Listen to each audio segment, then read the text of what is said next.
વિદ્યાર્થી મિત્રો, ચાલો વિદ્યાર્થી મિત્રો, આપણે હવે માનવાર્થની અંદર આપણે આગળ અભ્યાસ કરીએ. એમાં આપણે પેલું જોઈએ સમાવેશન ક્ષમતા. શું કહેવાય? સમાવેશ ક્ષમતા. સમાવેશ ક્ષમતા એટલે શું? આપણે પહેલા સમજતા પહેલા આપણે આ વિશે થોડીક આપણે જાણકારી મેળવી લઈએ. તમને ખબર છે કે કોઈ વસ્તુ આપણે તમે જુઓ છો બુક કે ગમે તે તમે નજીક લઈ જાઓ, તમે વ્યવસ્થિત તમે એને અક્ષરને જોઈ શકો છો. ના, બુકની અંદર જે અક્ષર લખેલા હોય છે એને અક્ષરને તમે વ્યવસ્થિત રીતે તમે જોઈ શકો છો.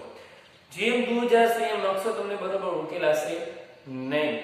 બરોબર, દૂર જશે એટલે ઉકેલાશે નહીં, કારણ કે આપણી જે આંખ છે એ આંખમાં સમાવેશની ક્ષમતા રહેલી છે. ક્ષમતા એટલે કે શક્તિ રહેલી છે જોવાની. દરેક નજીકની બિંદુ, નજીકની વસ્તુ કેટલા અંતરે સુધી જોઈ શકાય, દૂરની વસ્તુ કેટલા સુધી જોઈ શકાય, આપણે આમાં આ ટોપિકની અંદર આપણે અભ્યાસ કરવાનો છે. તો સમાવેશ ક્ષમતા એટલે શું? આપણે તમે પેલા આપણે જાણકારી મેળવીએ કે જુદી જુદી વસ્તુઓ, આપણે જુદી જુદી વસ્તુને અનુરૂપ વસ્તુનું પ્રતિબિંબ, જે કંઈ આપણે વસ્તુ જોઈએ છે એ વસ્તુનું પ્રતિબિંબ તમને ખબર છે કે આપણે દરેક વસ્તુ જોઈએ, દરેક વસ્તુનું પ્રતિબિંબ આંખ વિશે આપણે અભ્યાસ કર્યો તો કે ભાઈ વસ્તુ જે જોઈએ છે એનું પ્રતિબિંબ ક્યાં રચાય છે? તો નેત્રપટલ પર રચાય. ક્યાં રચાય છે? નેત્રપટલ પર. તો આપણે જે જુદી જુદી વસ્તુને અનુરૂપ આપણે વસ્તુનું પ્રતિબિંબ નેત્રપટલ પર રચાય છે. એટલા માટે આપણે નેત્રપટલ પર રચાય ને એટલા માટે જે વસ્તુને આપણે જોઈએ છીએ એનું પ્રતિબિંબ નાનું મોટું થઈ શકે. બરોબર. તો અહીંયા આપણી જે આંખ છે, આંખની અંદર તમને ખબર છે આપણે કીકીની અંદર એક લેન્સ રહેલી છે. શું રહેલી છે? લેન્સ. એ લેન્સ જે એ લેન્સ આપણે અભિસારી લેન્સ હોય છે એ કેવો હોય છે?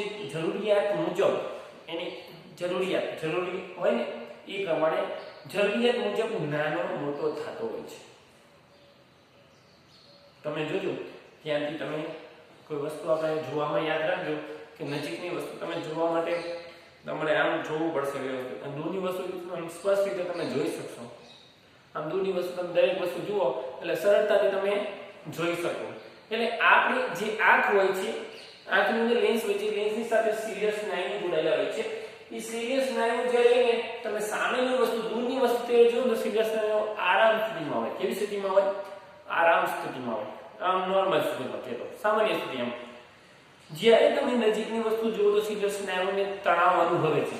તણાવ એટલે ખેંચાય છે. બરોબર. અને ખેંચાય એટલે નજીકની વસ્તુ સ્પષ્ટ રીતે આપણે જોવા માટે એ ગોઠવાય છે એની રીતે સિલિયસ સ્નાયુઓ. બરોબર. તો આપણે સમાવેશન ક્ષમતાની વ્યાખ્યા આ રીતે લખવાની છે કે આપણી જે આંખ છે, આપણે દરેક વસ્તુ જુદી જુદી વસ્તુને અનુરૂપ પ્રતિબિંબ નેત્રપટલ પર રચાય છે. અને એટલા માટે જરૂરિયાત મુજબ જે આંખની લેન્સને પોતાની કેન્દ્ર લંબાઈ છે, કેન્દ્ર લંબાઈ આંખ પોતે છે દરેક લેન્સની કેન્દ્ર લંબાઈ હોય. બરોબર. તો આંખના પોતાની કેન્દ્ર લંબાઈમાં વધારો ઘટાડો કરે, કારણ કે નજીકની વસ્તુ દૂરની વસ્તુ જોવામાં વધારો ઘટાડો થાય ને, તો આંખની કેન્દ્ર લંબાઈમાં વધારો ઘટાડો થાય તો એ કહેવાની જે ક્ષમતાને શું કહેવાય?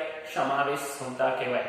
તો ટૂંકમાં આપણે એમ કહી શકીએ કે જરૂરિયાત મુજબ જે વસ્તુ, દૂરની વસ્તુ કે નજીકની વસ્તુ જોવા માટે આપણી આંખની જે કેન્દ્ર લંબાઈમાં, આંખના લેન્સની કેન્દ્ર લંબાઈમાં વધારો ઘટાડો જોવા મળે છે એને શું કહેવાય? સમાવેશન ક્ષમતા કહે છે. ચલો આપણે વ્યાખ્યા ફરીથી એકવાર બોલું છું કે આપણી જે આંખ છે, આંખમાં પ્રતિબિંબ નેત્રપટલ પર રચાય છે.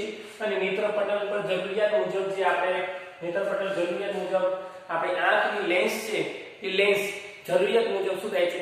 જાડો પાતળો એટલે કે નાનો મોટો થતો હોય છે.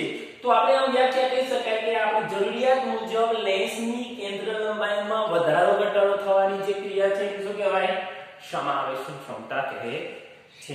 કે લેન્સની કેન્દ્ર લંબાઈમાં વધારો ઘટાડો થવાની ક્ષમતાને સમાવેશ ક્ષમતા કહે છે. ચલો વિદ્યાર્થી મિત્રો, આટલું આપણને હવે સમાવેશ ક્ષમતા વિશે ખબર પડી ગઈ. હવે તમને થોડુંક વિશે કે જ્યારે કે આપણે દૂરની વસ્તુ જોતા હોય તો આપણું પ્રતિબિંબ કેવી રીતે રચાય છે આપણી આંખમાં, તો એ સામાન્ય સ્થિતિ, આપણી આંખની સ્થિતિ અહીંયા આપણે આકૃતિ દોરેલી છે અને એ આકૃતિમાં આપણે સમજવાનું છે. તો ચાલો, સામાન્ય આંખમાં દૂરની વસ્તુને જોઈએ ત્યારે કેવી સ્થિતિ હોય? તમને ખબર છે દૂરની વસ્તુ એટલે અનંતરેથી વસ્તુ કેવા? અનંતરેથી પ્રકાશના કિરણો આવતા હોય અનંતરેથી. અને અહીંયા આપણી આંખ છે, આંખમાં લેન્સ હોય, એ લેન્સ પર આપાત થાય. અને આ પાથ થઈને શું થાય? વક્રીભવન થાય. શું થાય? વક્રીભવન. અને વક્રીભવન થાય અને નેત્ર પટલ પર રચાય. અને નેત્ર પટલ પર કેવું પ્રતિબિંબ રચે તમને ખબર જ છે, વાસ્તવિક અને ઉલટું પ્રતિબિંબ રચે છે. તો નેત્ર પટલ પર વાસ્તવિક અને ઉલટું પ્રતિબિંબ અહીંયા રચે છે. જ્યારે દૂરની વસ્તુ દૂરની વસ્તુ આપણે જોતા હોય ત્યારે આંખની સ્થિતિ આવી હોય આપણે. અને બીજી વસ્તુ કે આમાં લેન્સ છે એ તમારો કેવો છે? પાતળો હશે. લેન્સ પાતળો છે, એને જરૂરિયાત નથી જાડું પાતળું, એને આરામ સ્થિતિમાં જો દૂરની વસ્તુ જુઓ ને ત્યારે સિરિયલ સ્નાયુઓ આરામ સ્થિતિમાં હોય. આરામ સ્થિતિમાં તો લેન્સ પાતળો જ હોય. બરોબર છે? ચલો આપણે તો જ્યારે દૂરની વસ્તુને આપણે જોઈએ છીએ ત્યારે સિરિયલ સ્નાયુઓ આરામ સ્થિતિમાં હોય છે અને આ કિસ્સામાં લેન્સ પાતળો હોય છે. લેન્સ પાતળો હોય એટલે એની કેન્દ્ર લંબાઈ કેવી થઈ જાય? ઘટી જાય. બરોબર? એટલે કેન્દ્ર લંબાઈ વધી જાય. સોરી, કેન્દ્ર લંબાઈમાં વધારો થાય કારણ કે પાતળું લેન્સ હોય એની કેન્દ્ર લંબાઈ વધે. બરોબર? કારણ કે પાતળું લેન્સ હોય એટલે એની વક્રતા ઘટી જાય. વક્રતા ઘટે એટલે કેન્દ્ર લંબાઈ વધે. કારણ કે વક્રતા, ત્રિજ્યા અને કેન્દ્ર લંબાઈ બંને એકબીજાના કેવા છે? વ્યસ્ત. આપણે 10મા ચેપ્ટરમાં અભ્યાસ કર્યો તો r અને f વચ્ચેનો સંબંધ. r એટલે કે વક્રતા ત્રિજ્યા, f એટલે કે કેન્દ્ર લંબાઈ. 10મા ચેપ્ટરમાં આપણે જોયું. તો આપણે એમ કહી શકાય કે કેન્દ્ર લંબાઈ વધારે હોય છે. લેન્સ પાતળો હોય તો કેન્દ્ર લંબાઈ શું થાય? વધારે. અને અભિસારી પાવર એનો ઓછો જોઈએ. અભિસારી પાવર, કેન્દ્ર લંબાઈ વધારે હોય ને અભિસારી પાવર એટલે કે જોવાની જે ક્ષમતા છે ને એ ઓછી જોઈએ. પાવર એનો ઓછો જોઈએ. એટલે અભિસારી પાવર કેવો હોય છે? ઓછો હોય છે. તો ચાલો આપણને પરીક્ષામાં પ્રશ્ન પૂછાય કે ભાઈ દૂરની વસ્તુ જોતા ભાઈ આપણે કેન્દ્ર લંબાઈ કેટલી દૂરની વસ્તુ જોઈએ તો આપણે કેન્દ્ર લંબાઈમાં વધારો થાય કે ઘટાડો થાય? તો ભાઈ દૂરની વસ્તુ આપણે જોતા હોય કેન્દ્ર લંબાઈમાં વધારો થાય છે. ચલો હવે આગળ જોઈએ. એવી જ રીતે આપણે હવે સામાન્ય આંખ જે છે આપણી સામાન્ય આંખ છે એ સામાન્ય આંખ નજીકની વસ્તુને જ્યારે જોઈએ છીએ ત્યારે આંખની સ્થિતિ કેવી હોય છે? અને નજીકની વસ્તુને આપણે જોતા હોય દાખલા તરીકે નજીકની વસ્તુ આપણે આપેલી છે કે O બિંદુ છે નજીકની વસ્તુ છે. બરોબર? નજીકની વસ્તુ છે. અહીંયાથી પ્રતિબિંબ અહીંયા આવે. બરોબર? અને અહીંયાથી કિરણો આવે અને અહીંયા લેન્સ પર આપાત થાય અને વક્રીભવન થાય અને અહીંયા નેત્ર પટલ પર રચે છે. તમે જુઓ લેન્સ અહીંયા પાતળું હતું, અહીંયા જાડો થઈ ગયો. જો લેન્સ જાડો થઈ ગયો, નજીકની વસ્તુ જોવા માટે લેન્સ આપણો જાડો થઈ ગયો અને જાડો થાય એટલે શું થાય? કેન્દ્ર લંબાઈ ઘટી જાય. શું થઈ જાય? કેન્દ્ર લંબાઈ ઘટી જાય અને વક્રતા ત્રિજ્યા વધી જાય અને એને અભિસારી પાવર વધારે જોઈએ. કેન્દ્ર લંબાઈ ઘટે ને એટલે અભિસારી પાવર વધારે જોઈએ. બરોબર? તો અભિસારી પાવર વધે છે. બરોબર છે? ચલો આપણે આટલું. હવે તમને એક વસ્તુ આપણે જાણકારી દઉં. આંખની નજીકનું બિંદુ.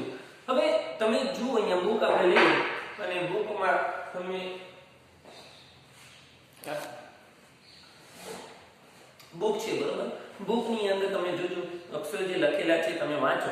એમાં અક્ષરનો તમે આમ હાવ નજીક લઈ જજો તો તમને એને તણાવ અનુભવશો. વાંચી શકશો નહીં. તમે હાવ નજીક લઈ જાઓ ને વાંચી શકશો નહીં. કારણ કે આપણી જે સિલિયર સ્નાયુઓ છે એ સ્નાયુઓનું નજીકનું બિંદુ ફિક્સ હોય છે. એ નજીકનું બિંદુ કેટલા અંતર સુધી હોય કે જે આપણે વસ્તુને સ્પષ્ટપણે આપણે જોઈ શકીએ. નજીકની વસ્તુને આપણે સ્પષ્ટપણે જોઈ શકતા હોય તેટલા સુધીના અંતર કે નજીકની વસ્તુને આપણે સ્પષ્ટપણે જે વસ્તુ નજીકની વસ્તુને આપણે સ્પષ્ટપણે જોઈ શકતા હોય તેટલા સુધીના અંતરને આપણી આંખ અને વસ્તુ સુધીના અંતરને શું કહેવાય? નજીકનું બિંદુ કહેવાય. શું કહેવાય? નજીક. અને સામાન્ય આંખ હોય જેમ બરોબર એ દરેકનું નજીકનું બિંદુ કેટલું હોય ખબર છે? 25 સેન્ટીમીટર હોય. તમે 25 સેન્ટીમીટર સુધી વસ્તુને તમે જોઈ શકો. અહીંથી તમારા હાથથી લઈને 25 સેન્ટીમીટર વસ્તુ તમે જુઓ તો તમે સરળતાથી એને જોઈ શકો છો અને સરળતાથી તમે વાંચી પણ શકો. જો 25 સેન્ટીમીટર અંદર લઈ જાઓ તમને વાંચવામાં તકલીફ પડશે અને તણાવ અનુભવશો એટલે વાંચી શકશો નહીં. બરોબર? તમે પ્રવૃત્તિ કરી શકો, તમે ઘરે પણ કરી શકો છો કે બુકને નજીક લઈ જજો, તમારી આંખને હાવ નજીક લઈ જજો, તમને વાંચવામાં તકલીફ પડશે. બરોબર? એટલે આપણે કહી શકાય કે નજીકનું બિંદુ એટલે જે લઘુત્તમ અંતરે, જે ઓછામાં ઓછા અંતરે આંખ લેન્સ વડે તણાવ વગર, કેના વગર? તણાવ વગર વસ્તુને સૌથી સ્પષ્ટપણે જોઈ શકતા હોય તે અંતરને નજીકનું બિંદુ કહે છે. અને આપણે આંખનું નજીકનું બિંદુ કેટલું છે? આપણી આંખનું નજીકનું બિંદુ 25 સેન્ટીમીટર છે. કેટલું છે? 25 cm. 25 સેન્ટીમીટર છે. તમે 25 સેન્ટીમીટરની વસ્તુને તમે જુઓ તો તમે સ્પષ્ટ રીતે તણાવ વગર તમે એ વસ્તુને સ્પષ્ટ રીતે જોઈ શકો છો. બરોબર. ત્યાર પછી આવશે આંખનું દૂરનું બિંદુ. શું આવશે? આંખનું દૂરનું બિંદુ. ચલો, આંખનું દૂરનું બિંદુ કોને કહેવાય? તો જે વસ્તુ છે અનંત અંતરે સુધી તમે જ્યાં સુધી જોઈ શકતા હોય ત્યાં સુધી અનંત અંતરે સુધી એ વસ્તુને તમે સ્પષ્ટપણે જોઈ શકતા હોય. બરોબર. જેટલા અંતર સુધી તમે એ વસ્તુને સ્પષ્ટપણે જોઈ શકતા હોય તે અંતરને શું કહેવાય? વસ્તુનું આંખનું દૂરનું બિંદુ કહેવામાં આવે છે. અને આંખનું બિંદુ તમે જુઓ છો, તમે દૂર લઈને ગમે ત્યાં અનંત અંતર સુધી તમે જોઈ શકો છો. દૂર એટલે કે આંખનું દૂરનું બિંદુ કેટલું છે? અનંત અંતર છે. શું છે? અનંત અંતર છે. તો આ રીતે આપણે આંખની સમાવેશન ક્ષમતા વિશે જોયું કે આંખની સમાવેશન ક્ષમતામાં તમને ખબર છે કે આપણે જરૂરિયાત મુજબ લેન્સ શું થાય છે? છાડો પાતળો થાય છે. ચલો, આવડે આમાં? બરોબર છે. આ રીતે આપણે 2 માર્ક્સનો પ્રશ્ન પૂછે સમાવેશન ક્ષમતા એટલે શું અને સમજાવો તો આપણે આ રીતે લખવાનું થાય.